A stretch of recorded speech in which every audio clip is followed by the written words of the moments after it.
Minsan, kailangan mabaliktad ka ng mundo para magets mo kung gaano ka-selfish. Nung 26 years old ako, nag-intern ako at a certain company. And after 1 week, nag-awol ako. Yung nawala na lang, parang bula. Wala akong sinabihan, basta hindi na lang ako pumasok. Ang haba kasi ng work hours, tas feeling ko, kulang ang training bago ko hinayaan mag-isa. Buisit pa yung boss. Feeling ko talaga, tama ang pag-awol ko nun. Until the day na may gumawa rin nito sa amin sa work ko a few years ago.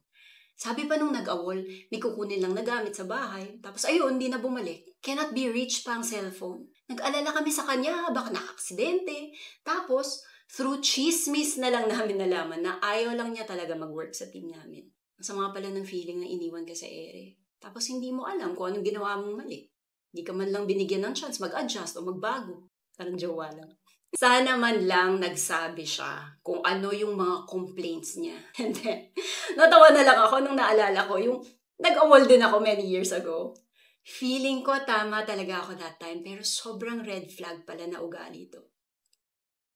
Some of the best life lessons I've learned was when binaliktad ako ng mundo.